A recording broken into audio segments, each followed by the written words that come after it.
प्रणाम प्यारे मित्रों। आज बहुत ही संवेदनशील विषय पर बात करने जा रही हूँ। कैसे हम मनुष्य को उसकी गरिमा का एहसास कराएं, कैसे मनुष्य को ये बोध हो कि वो मनुष्य है। आज के समाज का जो हाल है उससे हम सब परिचित हैं। कोई भी ऐसा कार्य नहीं है जो इस समाज में ना हो रहा हो। धोखा, बलात्कार, तलाक, स्त्रियों के साथ दुर्व्यवहार, पुरुषों के साथ दुर्व्यवहार, धन का लोभ, भाई भाई का दुश्मन, परिवार के सदस्य एक दूसरे का सहयोग नहीं कर रहे, माता पिता बच्चों को नहीं समझ रहे, बच्चे माता पिता को नहीं समझ रहे। कितनी बड़ी महाबीमारी इस समाज में आ चुकी है और इसका कोई भी इलाज नहीं हो पा रहा है।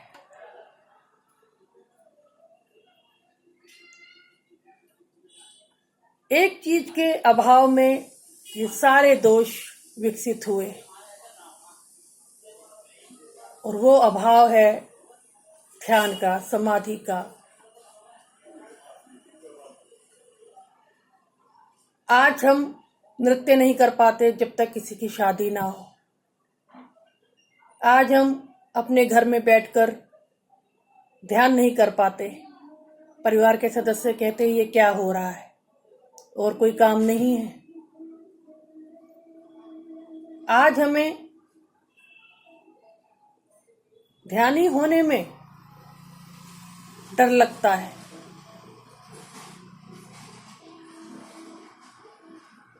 इतनी बातें हमें सुननी पड़ती हैं, कौन सुने। मैं कहती हूं अगर हम ये नहीं कर सकते तो हम कैसे अपने परिवार को और कैसे समाज को दूषित होने से बचाएंगे।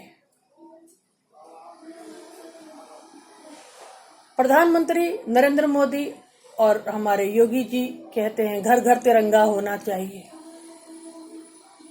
एक पहचान होनी चाहिए, हम हिंदू हैं। घर घर ध्यान कब होगा, घर घर समाधि कब होगी? तब होगी जब हमारे परिवार में से एक सदस्य ये हिम्मत करेगा कि मैं रोज ध्यान करूंगा, रोज डांस करूंगा, रोज अपने अंदर का रेचन निकालूंगा और फिर काम पर जाऊंगा। हमारे पति और पत्नी और बच्चे हमसे प्रश्न पूछें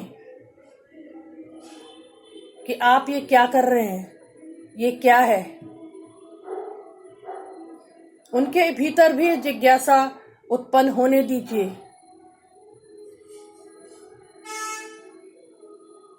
कि बिना ध्यान के मनुष्य मनुष्य नहीं रह जाएगा। एक ऐसा समय आएगा जब यही मनुष्य राक्षस प्रवृत्ति का हो जाएगा और हो रहा है। तो अपने परिवार को, समाज को, इस दुनिया को सुंदर बनाना है, शांतपूर्ण बनाना है, तो नित्य अपने घर में ध्यान कीजिए, कीर्तन कीजिए, नाचिए, उत्साहपूर्ण होकर जीवन जिए।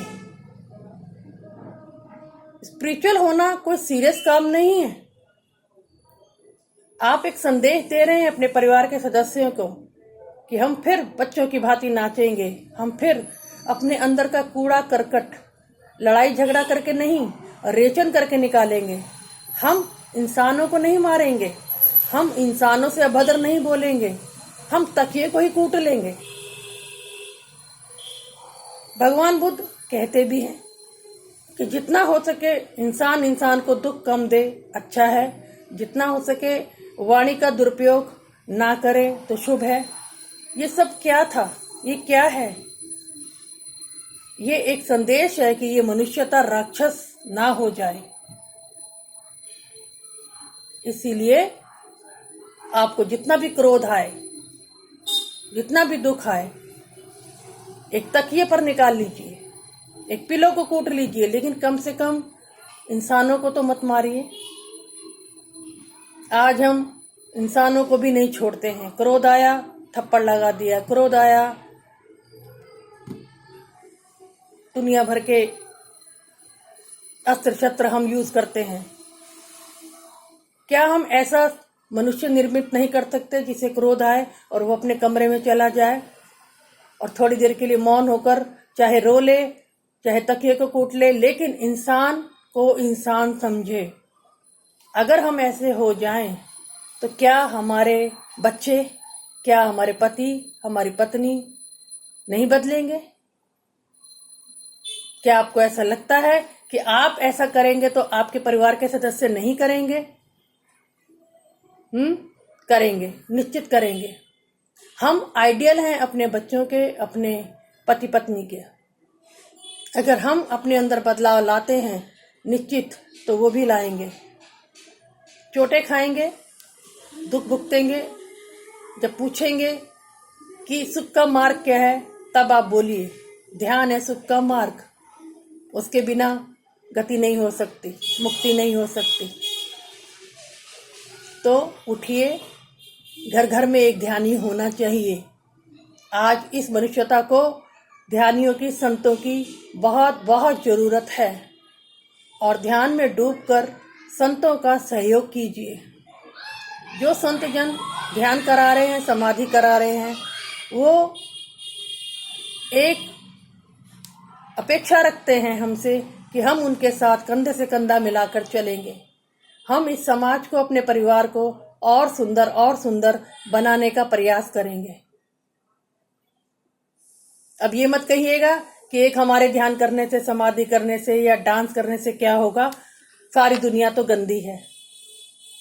होती रहे सारी दुनिया गंदी, हम भी उसी दुनिया का एक हिस्सा हैं, तो हमसे होगी शुरुआत। तो चलिए अपने साथ एक शुरुआत कीजिए और उस शुरुआत का कुछ हिस्सा अपने परिवार में, अपने समाज में भी बांटिए, ताकि उन्हें भी इस मार्ग का पता हो। तो चले बेटी, मेरे प्रणाम।